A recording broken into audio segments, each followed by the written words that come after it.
Vivo!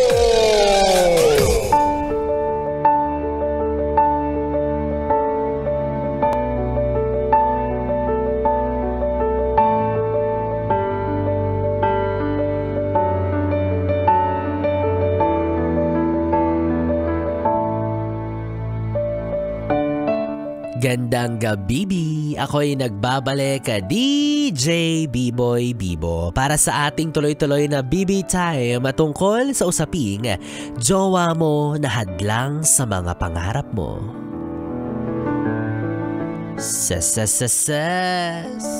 Samantalang noon, pangarap mo lang din naman na maging jowa siya, tinupad lang naman niya, tapos ngayon kukontra ka sa mga pangarap niya. Ang tawag sa'yo, pal, papansin. Alam niyo mga yes friend, ganito na lang no, padaliin natin ang usapan na ito ngayong gabi no. Sa ganitong aspeto po, tandaan ninyo na wala kayong karapatan na questionin, hadlangan at ipihit ang pangarap ng kahit sinong tao sa paligid ninyo. Una sa lahat, hindi niyo po sila pagmamayari. Hindi nyo pagmamayari kung ano yung gusto nilang gawin sa buhay nila. Hindi nyo pagmamayari kung ano yung mga mangyayari sa buhay nila. Diba? Lalo na kung hindi nyo alam kung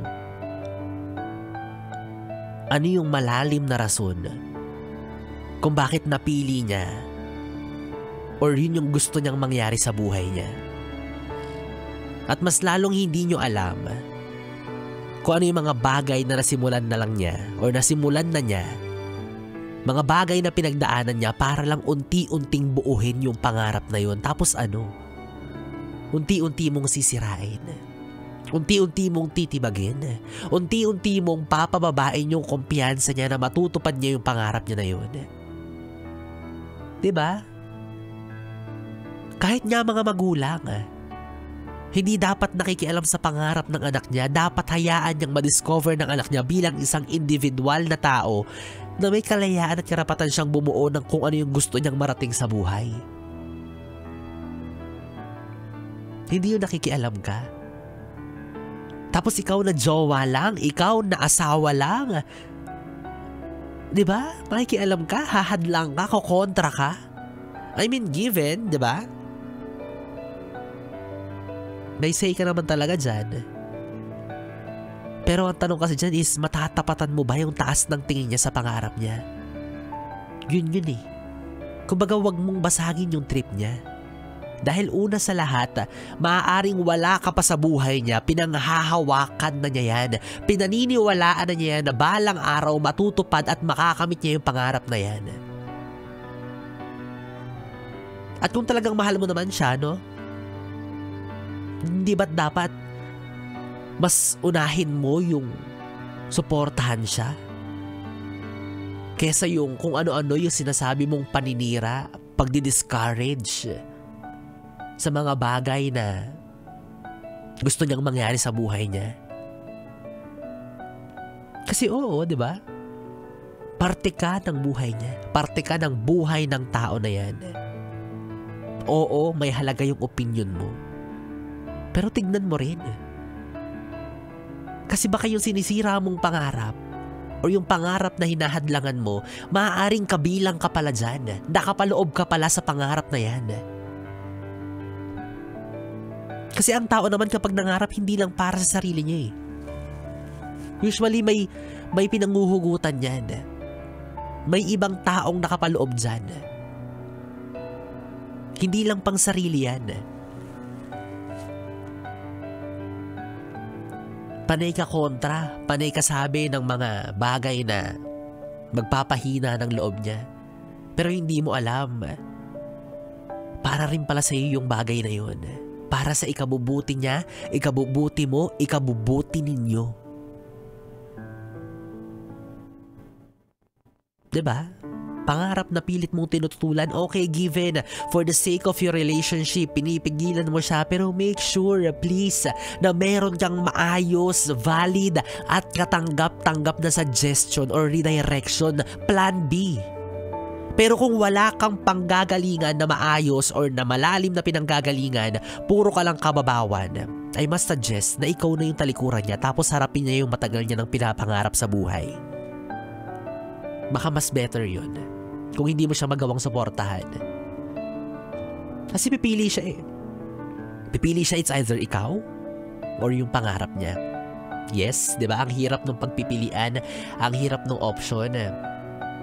Pero again, kung yung reason mo kung bakit ayaw mong mangyari or matupad niya yung pangarap niya na yun, ay sadyang kababawan lang. Petty. Parang tanga lang. Mas mainam pa, di ba? Natuparin niya na lang yung pangarap niya. At sa pagtupad niya ng pangarap niya na yun, maaaring hindi lang siya at ikaw ang umunlad. Maaaring yung ibang tao pa sa buhay niya. Kumbaga mas mapapabuti pa kung wala ka. Oh, scary. Natakot. Pagbibigyan niya na mag-abroad yung asawa niya. Diba? Kasi kung hinahadlangan mo yung asawa mo, kunyari, for example, yan nga no, na mag-abroad, mag-ibang bansa, magtrabaho, kung ano man, dahil lang sa siloso ka, dahil lang sa natatakot ka na makahanap siya ng iba, makahanap siya ng ipapalit sa'yo, makahanap siya ng ibang mapapangasawa, well, kababawan yan.